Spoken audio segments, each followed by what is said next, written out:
Welcome, Chiefs Kingdom. Thanks for tuning in to this Red Kingdom Media production, bringing you raw, authentic Chiefs coverage. Make sure to like and subscribe to stay up to date on your team. Now sit back and enjoy the show.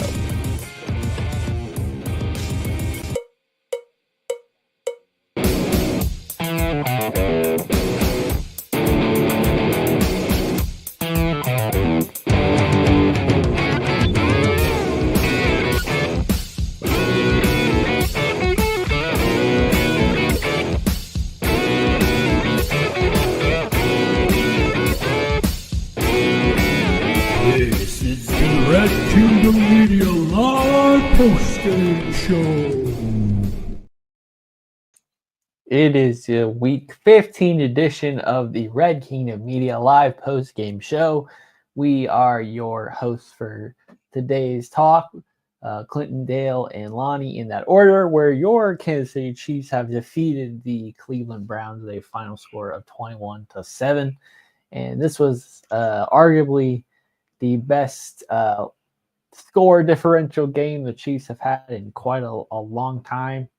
And it was still a very sloppy performance and one scare towards the end, but a lot of people are going to shrug that off and give Pat the benefit of the doubt and assume he's going to be all good for the future, but scary at the time. But your Kansas City Chiefs officially take this win, and all of us are going to be anxiously watching the other games here in this mid-afternoon slot, especially the Pittsburgh Steelers and Buffalo Bills games that are happening right now as we're live, but we're not talking about those games, fellas. We are here to talk about the Chiefs versus Browns. What did you guys see in this Chiefs matchup that you liked? What did you dislike? And what are your overall thoughts about this Sunday noon game we just saw? Yeah, so I like what I seen overall from the offense. I like how we got back to a little bit of running the ball there earlier in the game, and then later in the game for a stretch there, it looks like we kind of went away from it. So I like what I seen offensively from the boys, and then I like what I seen defensively, them able to get some turnovers, separating themselves from that misconception of them not creating any turnovers over this season. It was talked about during the broadcast how they weren't creating turnovers, and Steve Spagnuolo said they'll come in bunches. I feel like those happened today. And you've seen them with the forced fumble. You've seen some interceptions. Jameis gave us some picks. I know a lot of people probably didn't think he was. I didn't think he might have gave us any. I figured he would have hit on more big plays than he missed on, but nevertheless, Jameis lived up to his name, which is Mr. Pick Six or Mr. Interception, whatever you want to call him. He definitely gave us some opportunities, and Trent McDuffie got on the board with his first interception. I feel like I was talking to Dale off air. I told him, I said, I feel like the $100 million checklist is complete. I mean, two-time All-Pro, covered every deep route in the book, covered some of the best wide receivers in Super Bowl, some of the biggest games of his career. Now he has the interception. So check. I see some money coming Trent McDuffie's way. He looked outstanding today once again. And I look what I seen overall from them all. Yeah, agree. Probably won't give the offense as much praise, but they did what they had to do. We didn't have any turnovers at all. We had 3 touchdowns on the board. We had a missed field goal, could have been 24 as well too. You see Bucker still getting the field back for it, but he did make all his conversions, extra points. So I can live with that. But defensively, they needed this game bad. They have looked rough the past couple games, giving up some of the highest points that they have gave up towards the season, and even in that matchup against the Chargers and also, the Raiders as well, too. It's just, even though we kept them to a certain score total, they were still giving up a lot of yards. And they also, putting the offense in position to, of course, go up on the Kansas City Chiefs. So just coming into this game, just being able to get a definitive win like that, definitely wanted to see 30 plus on the board this game. They had the opportunities to do so, but at the end of the day, I take my wins and I walk away with it, and I think about what we can do next week. So they got a quick turnaround. They're gonna have to get some rest, figure out what they're going to do, probably practice early this week with the game being on Saturday, and they have to figure that out quickly. But overall, they're staying they're keeping their foot on the gas and keep on adding to that win column and trying to work to secure that #1 seed. So good job today. We got out of there with a dub, and got to put it out there as well too. Inclement weather. Weather. It was raining out there. Ball a little bit slippery, making it work. So wasn't the prettiest of them all, but hey, we at least scored by 2 scores this time, and it was by 14. So I take it and I walk away with it. Yeah, shout out to the Kansas City Chiefs for making a 14-point win look ugly. Because that's how this was. And when you say that out loud, it doesn't make any sense. But if you watch the full 3 hours of this game, that's what you have to say. Because the Chiefs on paper and for the most part on the scoreboard should have just completely dominated. But a lot of their statistics just don't make sense. And a lot of those are on the offensive side of the ball. Way too many punts for my liking. Should have caused a lot more damage, and honestly, the Browns caused a lot of damage to themselves, and the defense was able to capitalize and get some of those turnovers, and 6 to be exact, and we're able to kind of help those turnover margins because the Chiefs have been arguably towards the bottom of the league in their defensive points and turnover differential and all that. So they needed a team that they could kind of flex on. And I'm glad they were able to do that. Obviously, we gave up one singular score in the third quarter, but allowing Jameis Winston to have 3 interceptions this game and several fumbles by multiple running backs. That has to be the highlight. And yeah, Butker has his struggles, and hopefully as the rest of the season goes on, he'll be okay. But obviously Saturday will be a test whether or not the Chiefs think that he'll be the kicker for the rest of this year, or they have to kind of go back and maybe bring on a 4th different kicker or one of the other 2 that weren't on the active roster anymore at this point. So obviously, we think the defense outperformed, was the starring unit this game. But I think because most of our post games have kind of led in with a conversation of what's the deal with this offensive line, I think maybe the offensive struggles needs to kind of lead this again. We can kind of argue whether or not we think the offensive line is the reason why. It needs to be noted, Joe Tooney officially made the start at left tackle, and though I think maybe the sack numbers went down, the pressure numbers went down a little bit, it did not seem to help the overall passing production, nor Patrick's confidence in the ability to pass the ball. And we saw what we did, and since DJ Humphries was listed out. I know, Dale, you were maybe hoping that Wanya Morris would get another chance, but it seems I didn't, Yeah. it seems like the Chiefs have said those 2 have officially made it into the doghouse, so to speak, and are not going to be contributing on this team unless an emergency situation. And we don't want to be in that position anymore. So Yeah. Because necessarily I wasn't mad that Tooney went out there left tackle. I think I was preparing my mind for, okay, the worst kind of happened when bringing in this guy. We're going to be forced to go back to Wanya Morris. So at that moment, I thought like, hey, maybe with him coming back out there, what I wanted, and I talked about it in the extra point as well too, the quick passes. But I'm gonna let you go ahead and finish the question so we can go into the topic, and I give my take a little bit more about that as well too, because I might feel a little different about people when it comes to the offensive line today. yeah, so what do you guys attribute to this continued offensive struggles? Kareem Hunt was the leading rusher, didn't really have 50 yards this game. Pacheco didn't get to start much. Xavier Worthy leading in receptions, and Patrick Mahomes just not really able to get it done. A couple touchdowns, but 50% getting beat up a lot. What did you guys notice in the offense today, and what do they need to improve going into this Saturday against a much more formidable opponent on record wise? Yeah, so I don't know what you've seen, but I'm not gonna say he was beat up a lot today. I think he had more time than he's had all year today. I think that was actually an issue that I think I've seen with Mahomes that we usually don't see. I think he had too much time and he just wasn't used to having a lot of time, so he was missing on a lot of plays. We see more misses than normal. Than I think with Mahomes today. A lot of guys streaking down the field that were open and even not necessarily wide open, but it necessarily beat their defender in front of the defender, and he's like overshooting them. He's like overthrowing them. Even Kelsey had one out and up on the sideline early to start the game. He missed them there.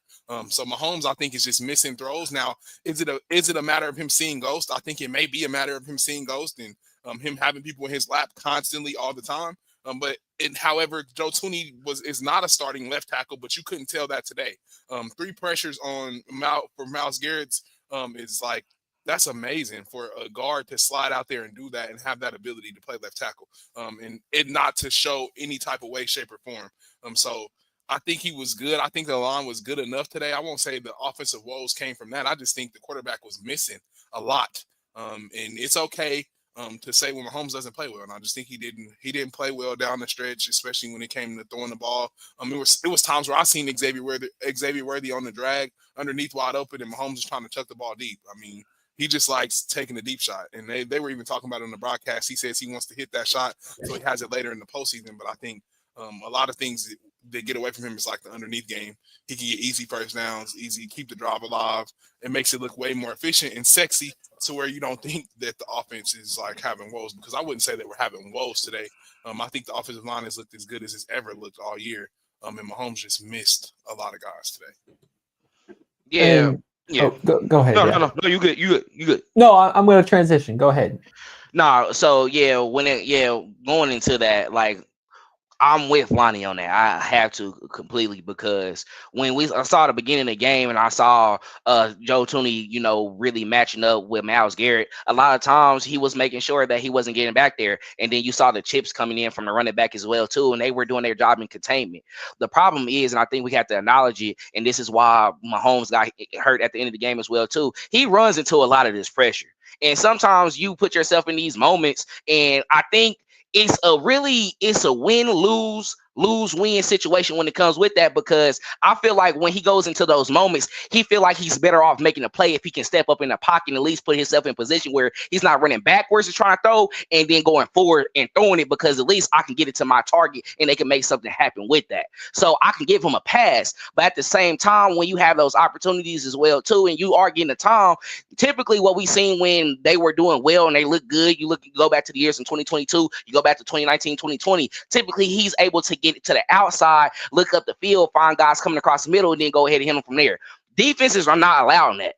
And then Ray, he also put it out there as well too. We got to look at it. We're downplaying the Browns, but their defense never has been horrible. They are led by Jim Schwartz. You got Mike Vrabel out there, who all the teams that he coached or he even led as well too, they had great defenses. So even with them being a formidable opponent, or they're 3-11, however it is, depending on the skill level and the type of game that you're playing against that team, they may have a particular unit that is good. I mean, at the end of the day, Carolina almost put up 30 on us, and they had Bryce Young looking good out there, and he was playing at a high level. And what happened after that? He was winning games. So we got to take these matchups and look at it and compare it. And when you look at it, and when you put it all together, this offensive line, when they saw this, and depending on DJ Humphrey's health going forward as well too, they're probably saying, "Oh, we're gonna rock with this." But I will say this: when you did push him to left tackle, you see that when they was running between the gaps on that side, it wasn't as great. They had to go towards Jawan Taylor and Trey Smith a little bit more. So when you have done that, you're not going to see you're not going to see as much in the running game going to that side, because you did lose your starting guard, your all-pro guard, your Pro Bowl guard, where in those moments you see Pacheco going up him all the time in that time. But with him getting pushed out to the outside, it's a little bit different. You're probably gonna get the best blocking from that towards the outside, but Pacheco and Kareem Hunt, they're between the tackles and between the guards. They're going to hit that gap, and they want to get pushed for the extra 5 and 6. You didn't see it in that moment, so that took away. But still, it comes back. Our wide receivers, you need to get open. You had the time today. You had the opportunities today. On the sidelines, Xavier Worthy could have caught a couple balls, but you still had a well-played game as well, too. I'm just saying, like, hey, when they go out against the Texans, and if DJ Humphrey's still hurt, I wouldn't mind seeing this lineup again because, we like to play to the level of our opponents as well, too. And we know that, we playing a well-played opponent. We got to put more points up. I want to see how it work out where if you got time and you're actually connecting, how is the offense looking? But that offensive line today wasn't horrible. Mahomes, you got to make better decisions when moving up in the pocket, but at the same time, you got to protect them as well, too. So, and it kind of maybe almost led into an answer to my question. One of my questions is why do you think the running game just wasn't as successful this game? And maybe that's because one of the best interior offensive linemen that she's run behind got moved to the outside, and that kind of forced their hand in which side they preferred. And not to say they didn't have breakaway runs, and I think they could have had more at times, but maybe that tends to lead. Why do the Chiefs not lead and lean on the running game more? Because at times that tends to be the unit that works out of the two. And if you're run blocking a lot, then it puts the defense running backwards versus always ready to run Mahomes over. And it kind of leans into that way to let the offensive line have a break. So if you do have to put somebody else at left tackle, if you prefer to have Joe Tooney at left guard to make those running game optimized and to get those big running downs and all that, why don't the Chiefs tend to lean into that, knowing that last year the Chiefs did in fact do that the rest of the way under Pacheco and ended up winning, the Super Bowl under that game plan?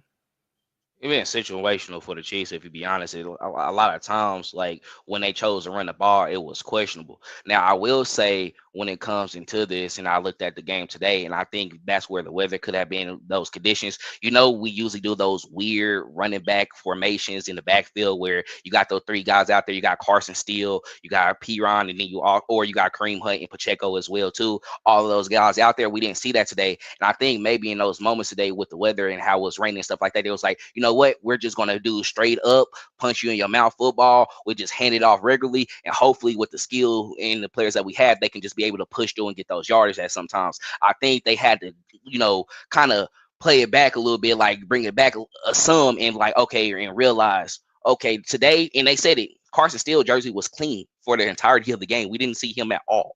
So I don't know why they went away from that, but it does seem like they're trying to force this passing game to work, and I do think it will work down the stretch. Like let it come together organically. Let's not force it, but where we can be the best factor, or where we can put up the most points, or be more efficient as an offense. Let's not turn away from that, and let's keep on going into that area. So overall, I think it was just more so, we talked about it already. I know Lonnie gonna give his take on that too, but yeah, pretty much I feel like it situationally, they haven't been picking the right spots where they would like to run the ball.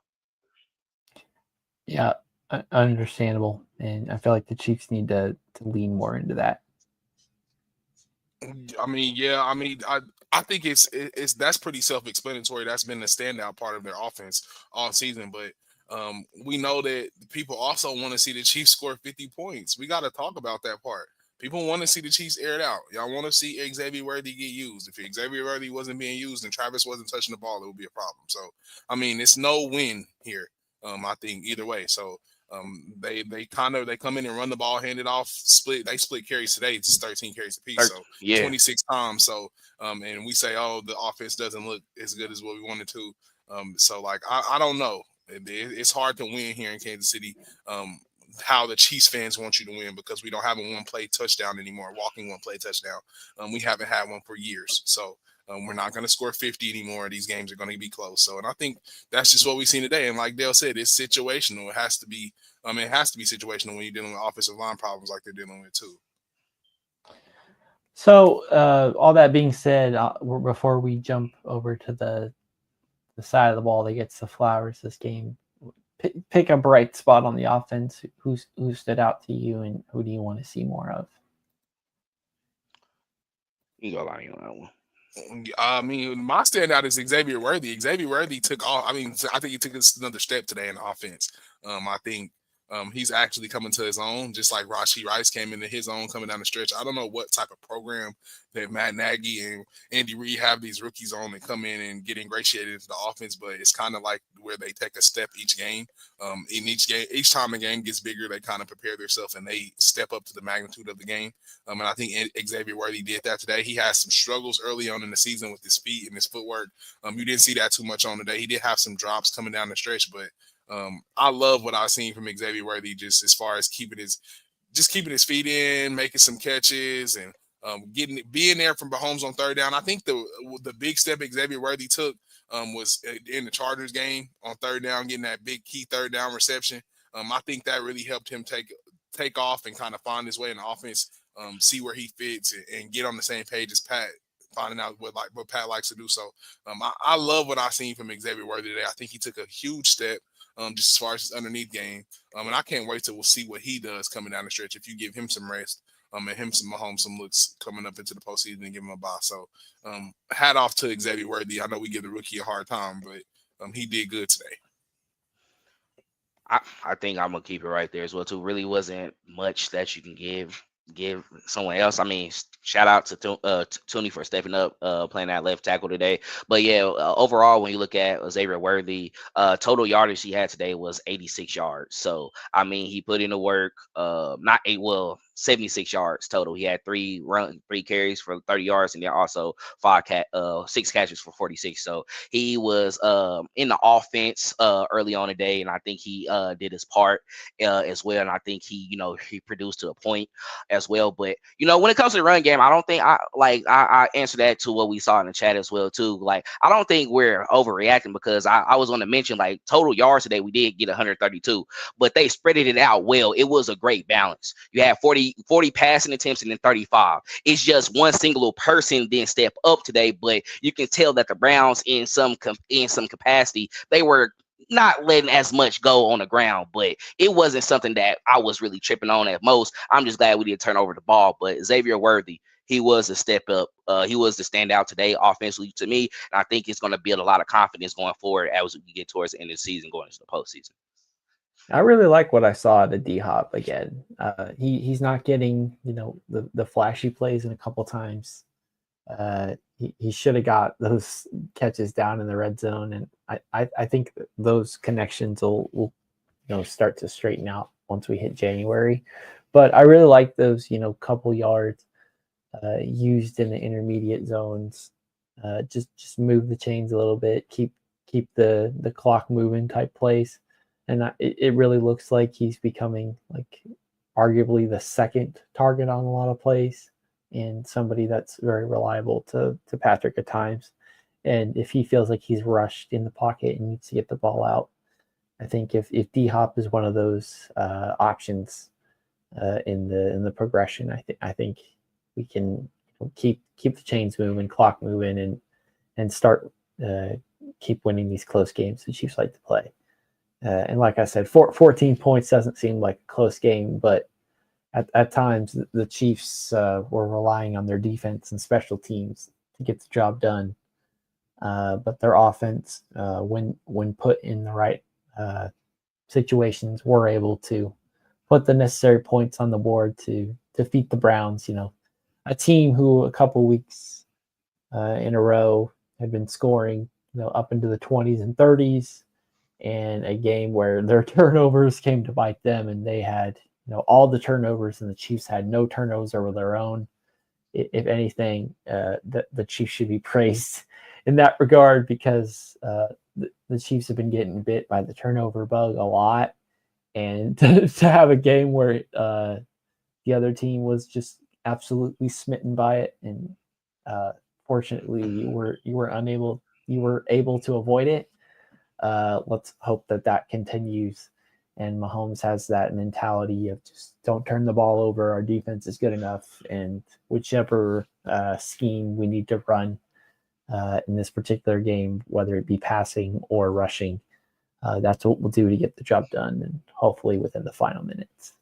Well, let's go ahead and focus on the defense. And arguably, is it the defense or was it the Cleveland offense that allowed the Chiefs to prosper this game?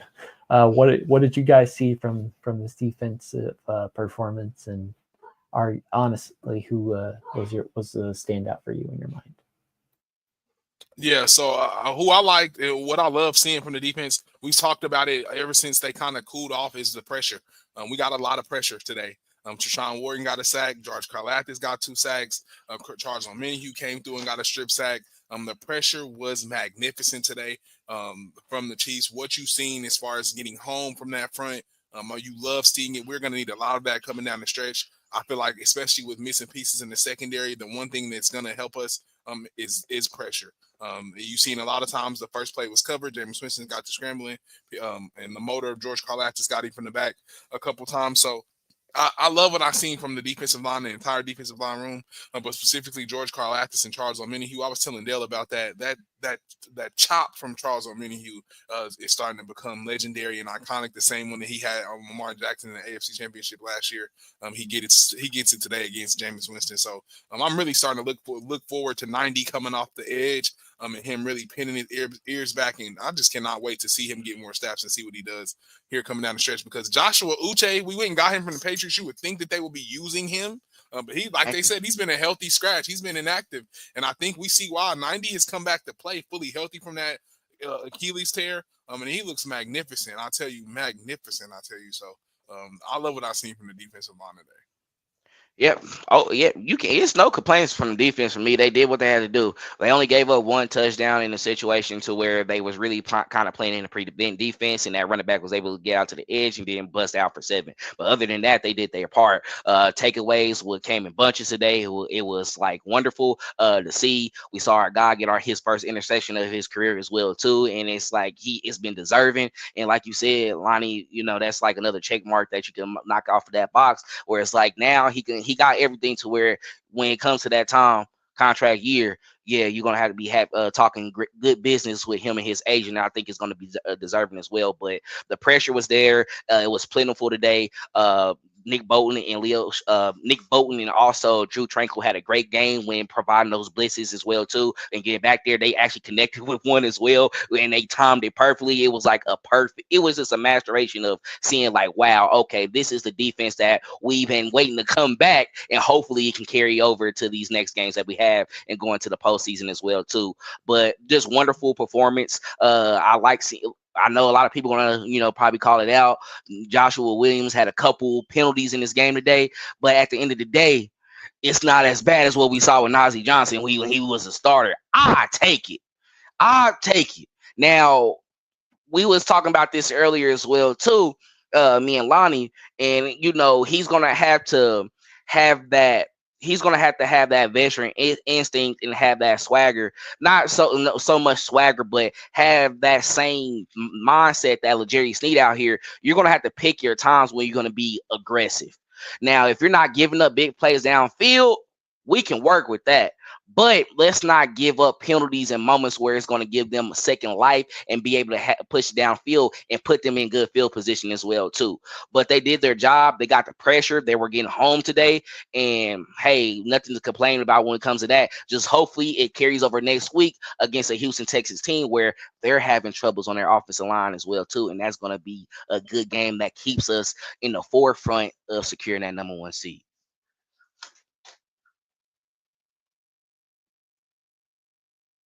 Yeah, and it was nice to see the defense get a chance to shine this game, because I think we all agree they've been the best performing, and even though we've had some down periods the last couple games, they've still played up to the standards that they've set, and this was a game that they got to flash on the stat sheet a lot.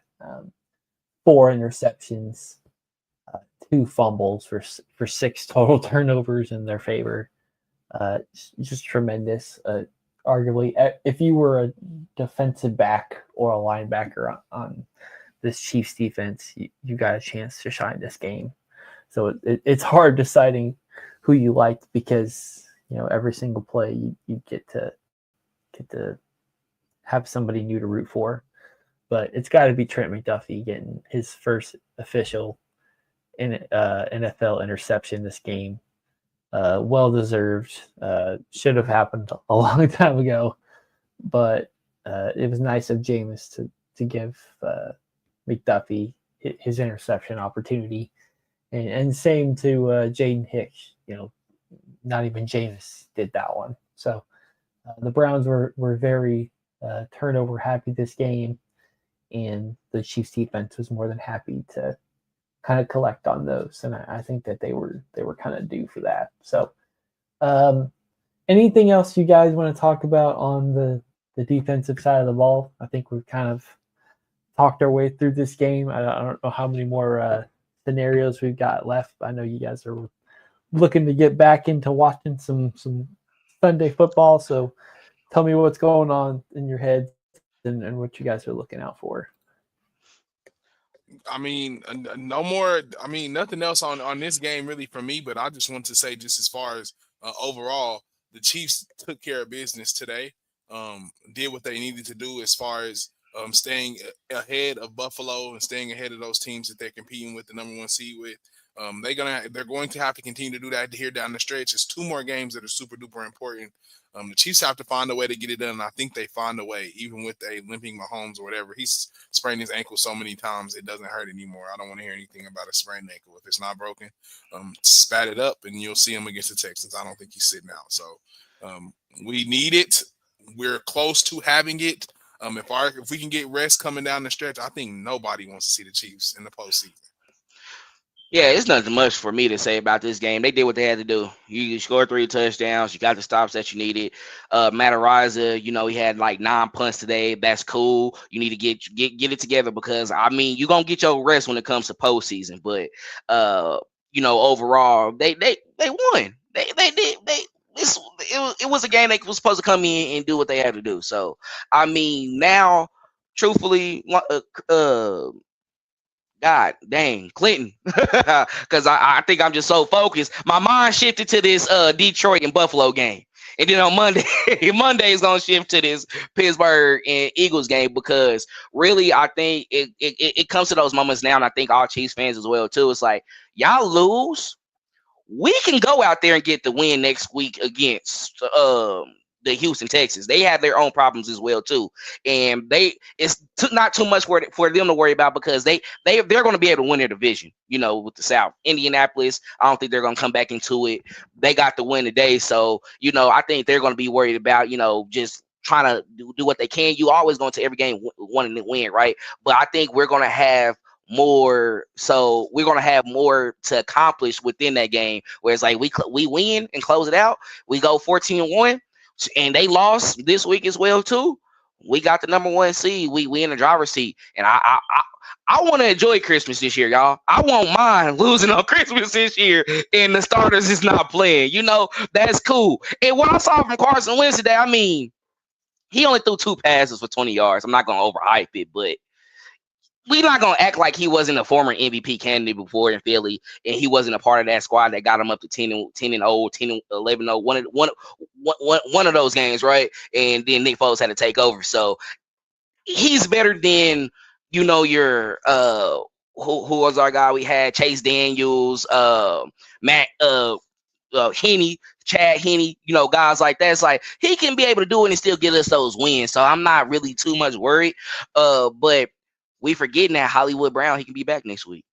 And that who knows, that might really give us our push with the weapons that we have on our offensive side of the ball. It might really open up a lot as well, too. So we won the game that we needed to win. Now we get to enjoy the rest of these games for the rest of the evening. We got our 2 games to watch for. We just trying to see what goes on after that. So no worries there. So yeah, I'm not really tripping too much about this game. Good win today. Good job. I got out of there with a dub.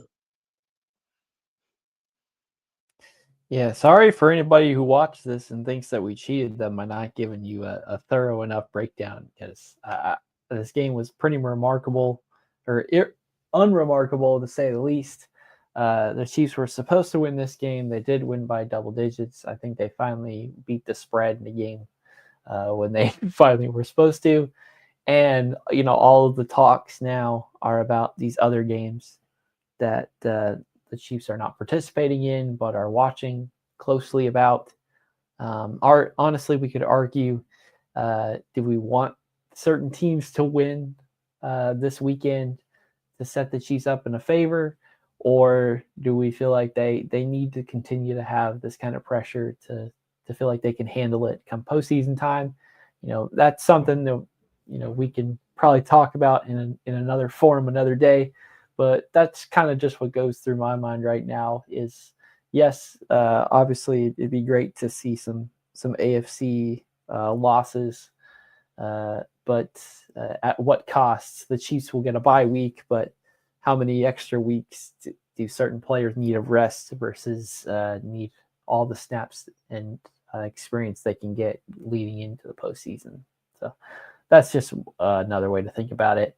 And earlier, I know Ray on YouTube here was worried about Pat, but he left, and everything says that his stuff ain't broken, just sore. So like everything else, he'll just power through it, man up, and get through it. And of course, he's going to play on Saturday because this is a big matchup ahead against the Houston Texans. So I think that's about all we truly have to say about the Cleveland Browns. Game was the game, and the game has ended, and now we can officially start looking ahead to a quick turnaround in Week 16 and an even faster Week 17. But Red Kingdom Media will be here with you every step of the way, breaking down every single game in its entirety afterwards.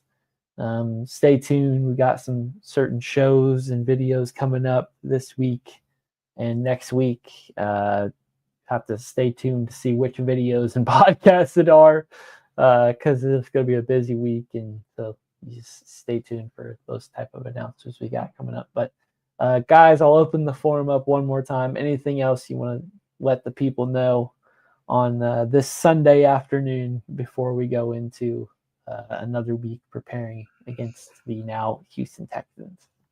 Subscribe to the YouTube channel. Tap in. We over 250 subscribers now. We're trying to get to 500. Pretty much it. We got a lot of stuff coming up. Big time. Tap in as we growing. The community is getting larger and larger. I'm telling y'all better be on the ride right now while we going up. Because when we up, I don't plan on coming down for a long time. So that's all I'm saying. Dang. Dale's feeling extra confident on a Sunday, and he's pushing the sponsors. So we know Dale's in a good headspace right now, and I'm sure everybody else is too, because finally get to see the Chiefs win a game that's not close against an opponent that they shouldn't be close against. So you got to see the outcome you expected. Now go off, enjoy the rest of your Sunday, go enjoy some other NFL games going on, and watch closely. But remember, you can be at ease because your Kansas City Chiefs took care of business in the game they had to, and stay ahead regardless of who wins or loses today's game. So with that being said, hope you all enjoy the rest of this weekend. Enjoy your Victory Monday. And as always, go Chiefs. Thanks for checking out this update straight from the heart of Chiefs Kingdom. We appreciate your passion, so please leave a like and follow us wherever you tune in from. See you next tailgate, your trusted source for all things Chiefs. Red Kingdom Media.